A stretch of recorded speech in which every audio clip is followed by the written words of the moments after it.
Le besoin de mesurer le temps est au départ lié à l'agriculture, avec particulièrement le solstice d'hiver, marquant la fin de la journée la plus courte de l'année et donc le retour du soleil menant à la germination des graines semées durant l'automne, permettant à ces civilisations de survivre. Pour cela, on a l'idée d'aligner des pierres en utilisant leur ombre, à l'image de Stonehenge en -3000. Nous avons donc comme principe des ombres portées avec comme énergie moteur le soleil. Le système se perfectionna ensuite avec le principe du cadran solaire pour diviser les heures du jour, en utilisant un bâton et un marquage au sol. Ce mélange de principes et de technologies babyloniennes et égyptiennes arriva chez les Grecs en -600. Nous avons donc comme principe toujours les ombres portées, avec comme énergie moteur toujours le soleil.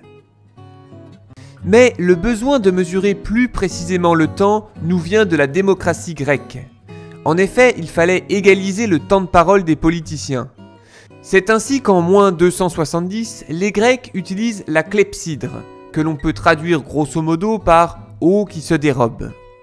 Par la suite, ce système a aussi servi pour mesurer le temps lors d'expériences scientifiques ou pour les durées des gardes dans la Légion romaine.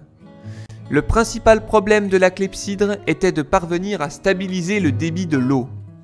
Pour cela, on utilisait un premier réservoir gradué qui servait à mesurer le temps. Puis, au-dessus, on mettait un deuxième réservoir. Le problème, c'est que celui-ci, étant donné qu'il se vidait, n'avait pas un niveau d'eau constant. Par conséquent, on a ajouté un troisième réservoir, alimentant le second, lui permettant d'avoir un niveau d'eau constant. Les Grecs ayant même pensé à une évacuation au sommet du second réservoir pour être absolument certains que le niveau d'eau reste parfaitement constant tant que le troisième réservoir se vide. Et là, nous avons donc une évolution avec comme principe un mouvement par écoulement. Quant à l'énergie moteur, c'est désormais la gravité qui est utilisée. Enfin, pour ce qui est de réguler le débit de l'eau, il y a le troisième réservoir permettant d'avoir un débit constant.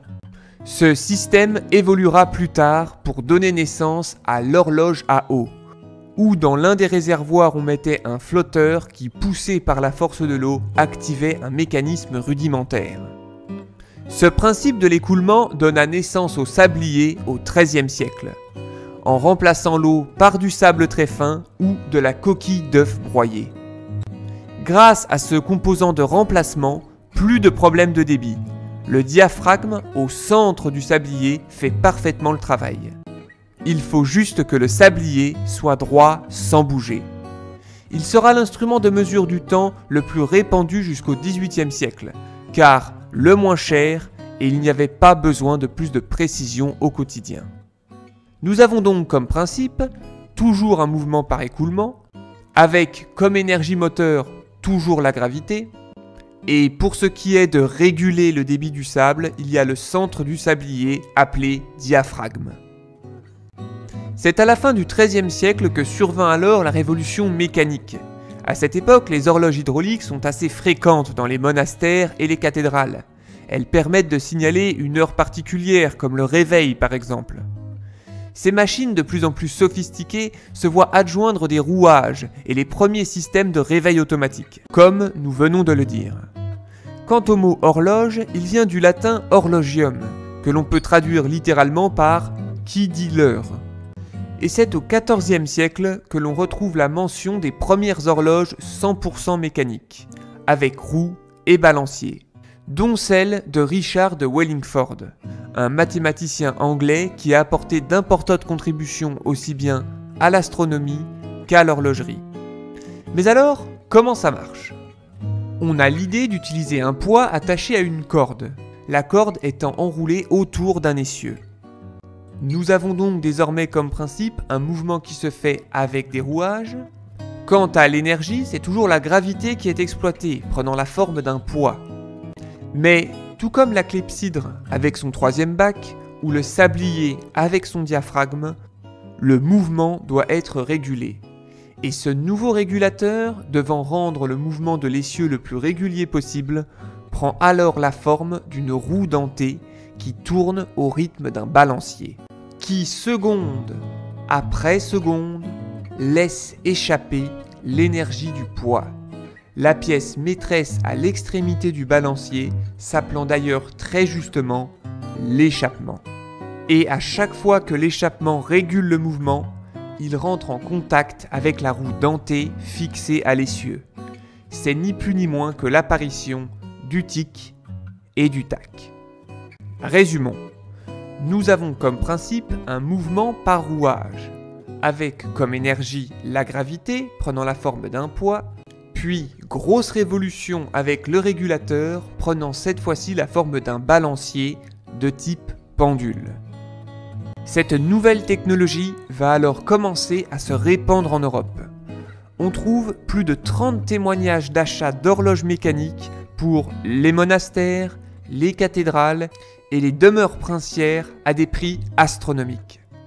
Petit à petit, l'horloge mécanique va alors se mettre à remplacer la fastidieuse horloge à eau qu'il faut tout le temps nettoyer, remplir ou vider.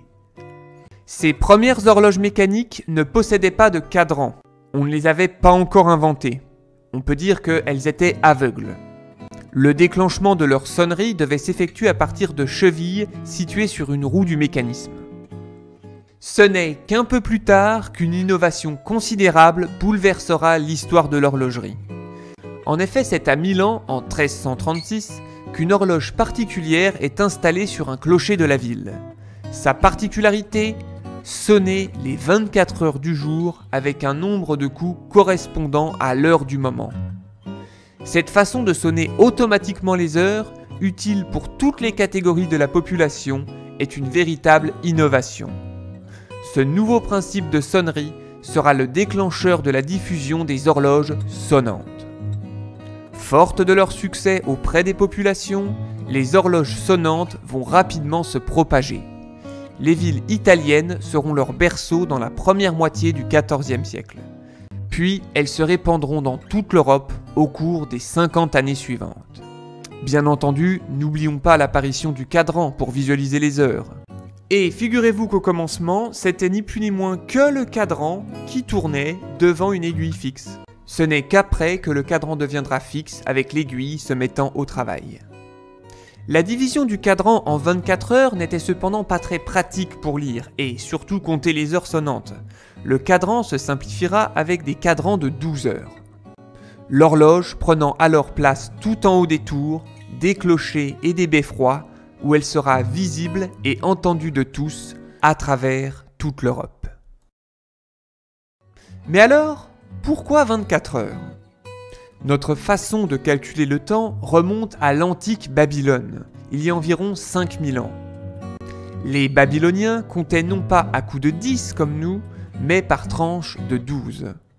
Ils comptaient sur leurs phalanges à l'aide de leurs pouces, comme ceci. 1, 2, 3, 4, 5, 6, 7, 8, 9, 10, 11 et 12. De plus, ce nombre était divisible par 3, 6 et 12, ce qui est beaucoup plus commode pour faire des calculs, division, multiplication, etc., que de compter par 10, qui est un nombre qui se divise que par 2, 5 et 10. Dans leur système, les chiffres 12, 60 et 360 sont considérés comme des chiffres ronds, comme nous avec 10, 100 ou 1000. Les Babyloniens avaient observé qu'il s'écoule approximativement 360 jours avant que le cycle des saisons et celui des constellations ne se reproduisent, c'est-à-dire avant que ne recommence une autre année. Or, coïncidence, le nombre 360 est un beau multiple de 12. Par conséquent, ils ont divisé le cycle en 360 degrés, car ils assimilaient le cycle des saisons à un cercle. C'est ainsi qu'en comptant sur leurs doigts, les Babyloniens ont divisé le jour en 12 heures et la nuit en 12 heures également, d'où la journée de 24 heures. Ils ont aussi divisé l'année en 12 mois, de même que le ciel en 12 constellations principales qui sont les 12 signes du zodiaque. Puis, fidèles à leur système de base 12, ils ont divisé chaque heure en 60 minutes et chaque minute en 60 secondes. Quant à la semaine de 7 jours, elle est due au fait que les Babyloniens avaient repéré 7 astres se déplaçant dans le ciel. Le Soleil, la Lune, Mars, Mercure, Jupiter, Vénus et Saturne. D'où le fait qu'aujourd'hui encore, les jours de la semaine sont nommés d'après ces astres, avec lundi pour la Lune, mardi pour Mars, mercredi pour Mercure, jeudi pour Jupiter, vendredi pour Vénus, Saturne pour samedi et enfin dimanche pour le Soleil. Sunday en anglais. On peut quand même noter que heureusement que les Babyloniens ne pouvaient voir ni Uranus, ni Neptune, ni Pluton, parce que sinon on aurait été quitte pour une semaine de 10 jours. Bref, la chose se transmettant des Babyloniens aux Égyptiens, puis aux Grecs, jusqu'à nous. De nouvelles innovations vont ensuite survenir, mais ça sera développé dans le prochain épisode.